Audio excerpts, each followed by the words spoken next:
Hello guys, इस video में हम लोग सॉल्व करेंगे जेईई एडवांस की प्रीवियस ईयर प्रॉब्लम, जिसमें हमारा टॉपिक होगा GOC, that is general organic chemistry. So guys, video में जो क्वेश्चंस हैं उनको देखने के बाद आप पॉज कीजिए, उसको सॉल्व कीजिए और जो फाइनली आपका स्कोर आए, करेक्ट स्कोर आए, उसको आप कमेंट सेक्शन में ज़रूर मुझे बताइए। ओके, आइए स्टार्ट करते हैं। सबसे पहले करते हैं 3 क्वेश्चन। ये 3 क्वेश्चन करने के लिए आपके पास टाइम है अप्रॉक्सीमेटली 5 to 6 मिनट्स।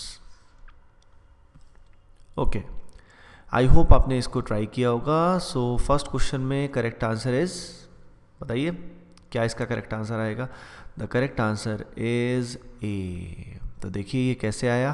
तो देखिए बेस की स्ट्रेंथ जो है वो डिपेंड करती है on the basis of electron donation. Electron जितना इजीली वो एटम डोनेट कर पाएगा उतना ही स्ट्रॉन्ग बेस कहलाएगा। अब यहाँ पे जो खेल है वो सारा इलेक्ट्रॉन नेगेटिविटी का है।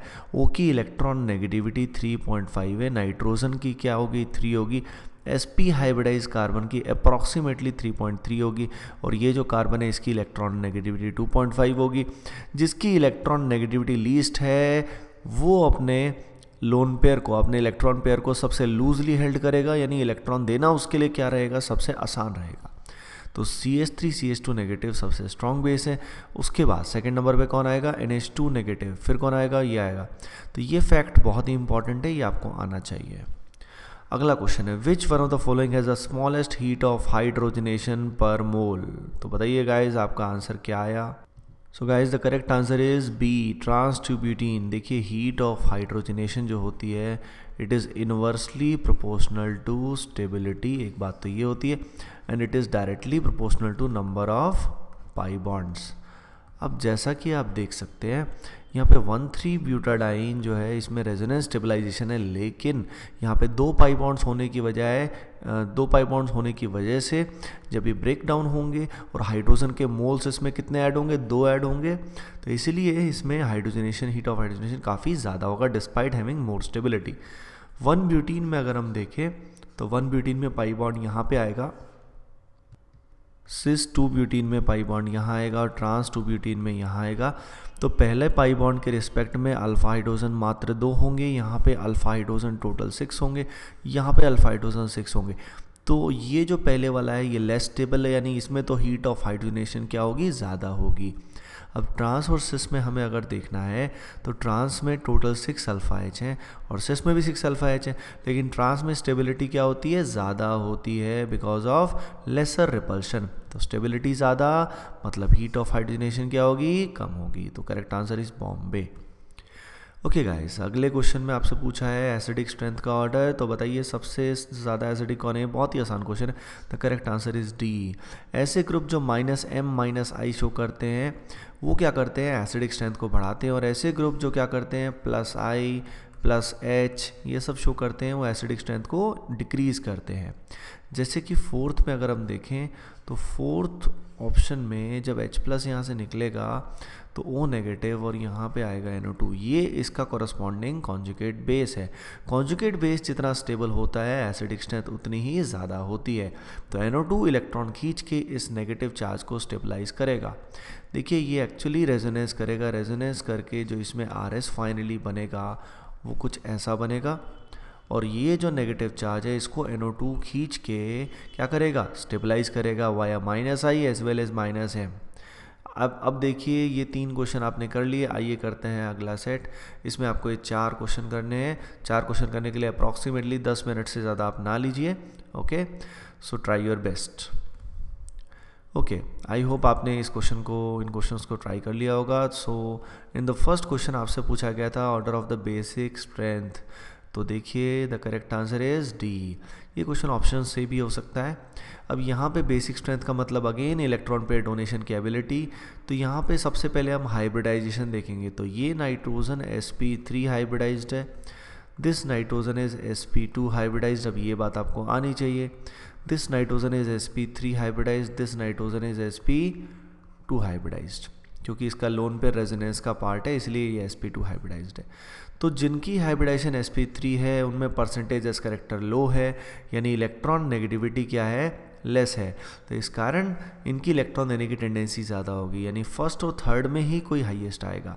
लेकिन थर्ड वाले केस में क्या हो रहा है, ऑक्सीजन -I से इलेक्ट्रॉन खींच रहा है, जिस कारण N पे इलेक्ट्रॉन डेंसिटी डिक्रीज हो रही है, यानी इलेक्ट्रॉन देने की क्षमता कम हो रही है। तो फर्स्ट और थर्ड में correct answer will be first.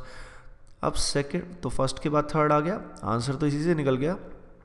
2 और 4 में अगर हम देखें तो यहाँ पे N का लोन पेयर जो है वो रेजोनेंस में इन्वॉल्व नहीं है, कॉन्जुगेशन में नहीं है, लेकिन इसका लोन पेयर रेजोनेंस में इन्वॉल्व है। इसका मतलब क्या हो रहा है, इसकी अवेलेबिलिटी कम है। तो यहाँ पे सेकंड और फोर्थ में बेटर कौन सा है, second, because lone pair is more available and it can readily B donated. अगले क्वेश्चन का करेक्ट आंसर है डेली एल्कोहल जो होता है it is more acidic then alkyne, क्योंकि ओ की इलेक्ट्रॉन नेगेटिविटी ज़्यादा होती है। इनमें पीके वैल्यूज़ अगर आपको ध्यान रहे तो भी बहुत ही अच्छा रहेगा। CH3OH जो है इसकी पीके वैल्यू अराउंड 18-19 होती है, और ये जो एल्काइन है इसकी पीके वैल्यू अराउंड 25 होती है। पीके वैल्यू जितनी कम होगी एसिडिक स्ट्रेंथ उतनी क्या होगी, ज़्यादा होगी। नेक्स्ट क्वेश्चन में आपसे पूछा है the most unlikely representation, so the correct answer is Bombay. Bombay बिल्कुल पॉसिबल नहीं है, sorry, the correct answer is Calcutta. Calcutta इसमें पॉसिबल नहीं है, क्योंकि नाइट्रोजन का ध्यान से देखिए कितने बॉन्ड बना लिए इसने, 5। ये 2 इधर, 2 इधर और 1 इधर, 5 बॉन्ड नाइट्रोजन बनाने की औकात नहीं रखता, क्योंकि बेचारे के पास वेकेंट डी ऑर्बिटल नहीं है। Nitrogen cannot form 5 bonds. ये बिल्कुल पेट क्वेश्चन है, आपको आना चाहिए। अगले क्वेश्चन में आपसे पूछा गया है इनॉल form of acetone after prolong treatment of D2O gives. तो देखिए the correct answer is D. अब डी कैसे आया, तो देखिए एसीटोन जैसा कि आपको पता है दिस इज एसीटोन। अब इसमें प्रोलॉन्ग ट्रीटमेंट D2O के साथ अगर करेंगे तो जो भी अल्फा हाइड्रोजन यहाँ पे हैं वो रिप्लेस हो जाएंगे। तो यहाँ पे अगर अल्फा हाइड्रोजन रिप्लेस हो जाएंगे, वैसे एक्चुअल में बताऊँ मैं तो यहाँ पे सिर्फ D2O से ट्रीटमेंट नहीं होता, साथ में यहाँ और D- भी होना चाहिए। और D- यहाँ पे क्या करता है, अल्फा H को रिमूव करता है। अल्फा H को रिमूव करने के बाद यहाँ पे नेगेटिव चार्ज आता है। बाकी अगर इसकी इनॉल फॉर्म की बात करें तो इसका इनॉल फॉर्म कुछ ऐसा होगा, दिस इज़ द इनॉल फॉर्म। और ये जो इनॉल फॉर्म है इसके अंदर एक्चुअली और D- और D2O की रिएक्शन होगी, तो जो भी एसिडिक हाइड्रोजन्स होंगे जो पहले भी एसिडिक थे वो रिमूव हो जाएंगे और हाइड्रोजन भी यहाँ पे रिप्लेस हो जाएगा। अब सॉल्व करो ये नेक्स्ट 4 क्वेश्चंस, ये भी बहुत अच्छे क्वेश्चंस हैं, ठीक है। ओके, आई होप आपने इनको अटेम्प्ट कर लिया होगा। सो गाइज, जो ये क्वेश्चन है इसका करेक्ट आंसर है बॉम्बे। बॉम्बे में मोस्ट एसिडिक हाइड्रोजन है, ये कुछ ऐसा होगा, देखिए इसका नाम जो है वो क्या है, 2,4 हेक्सेन डाइऑन। तो देखिए 1 2 3 4 और ये है इसका मतलब स्ट्रक्चर। अब इसका हाइड्रोजन मोस्ट एसिडिक है, क्योंकि यहाँ से अगर H+ निकालते हैं तो नेगेटिव चार्ज दोनों तरफ क्या करेगा, रेजोनेंस करेगा, has it is most acidic hydrogen. Correct order of basic strength, तो देखिए बेसिक स्ट्रेंथ का ऑर्डर, बेसिक स्ट्रेंथ में सबसे ज़्यादा बेसिक स्ट्रेंथ होगी फर्स्ट की। फर्स्ट के बाद मैं आपको सीधा आंसर सबसे पहले बताता हूँ, तो correct answer is B, first, third, second and fourth. देखिए बेसिक स्ट्रेंथ का मतलब मैं बता चुका हूँ, इलेक्ट्रॉन देने की टेंडेंसी। यहाँ वो इतनी ज़्यादा इसलिए है क्योंकि N यहाँ पे लोन पेयर देके इस N के ऊपर नेगेटिव चार्ज क्रिएट कर रहा है, और जब नाइट्रोजन के ऊपर नेगेटिव चार्ज आएगा तो उसके कारण इसकी इलेक्ट्रॉन देने की क्षमता बहुत ज़्यादा बढ़ जाएगी। तो इसी कारण फर्स्ट इसमें बेस्ट है। थर्ड और सेकंड में आप समझ रहे हैं, थर्ड और सेकंड में जो थर्ड है इट इज़ बेटर, क्योंकि ये जो 2 मिथाइल आपको दिखाई दे रहे हैं ये अपने इलेक्ट्रॉन डोनेट करके इनके ऊपर पार्शियल नेगेटिव जनरेट कर रहे हैं बहुत ज़्यादा, तो इलेक्ट्रॉन देना आसान हो जाएगा। अब पार्शियल नेगेटिव यहाँ भी है, लेकिन रेजोनेंस की वजह से पार्शियल नेगेटिव बहुत ज़्यादा है। ओके, ये जो इफेक्ट है ये सेकंड केस में थोड़ा कम होगा। फोर्थ वाले केस में नाइट्रोजन के ऊपर पॉजिटिव चार्ज आएगा वाया रेजोनेंस। जब हम इसमें रेजोनेंस करेंगे तो नाइट्रोजन के ऊपर पॉजिटिव चार्ज आएगा, ना कि नेगेटिव। तो बेसिक स्ट्रेंथ बहुत ही कम है, इनफैक्ट फोर्थ जो है वो तो एसिडिक इन नेचर है।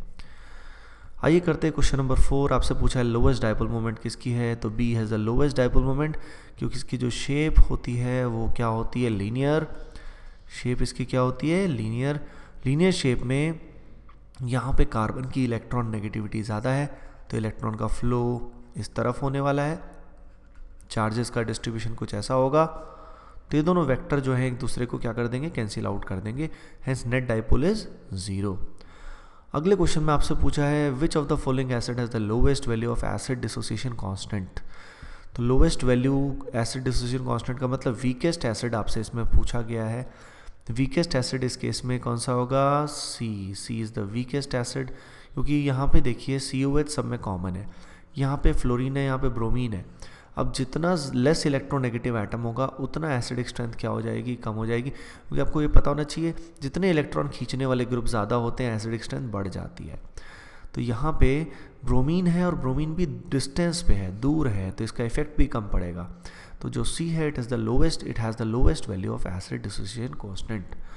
सो गाइज इस वीडियो में आपने कई सारे कंसेप्ट देखे, इसमें एसिडिक स्ट्रेंथ, तो आपने ये बात नोटिस की होगी कि सबसे इंपॉर्टेंट टॉपिक जो है GOC में one of the most important topic वो क्या है, एसिडिक एंड बेसिक स्ट्रेंथ। तो इसको आप JEE एडवांस के लिए बहुत अच्छे से प्रिपेयर कर लीजिए। अगर इस वीडियो से आपको अच्छी खासी हेल्प मिली तो गाइज एक फेवर आप ज़रूर कीजिए, जो हमारा फेसबुक का पेज है एनी टाइम पढ़ाई एकेडमी का, उसको ज़रूर लाइक करें और एक ऑनेस्ट रिव्यू एंड रेटिंग ज़रूर दें। Okay guys, thank you and wish you all the best.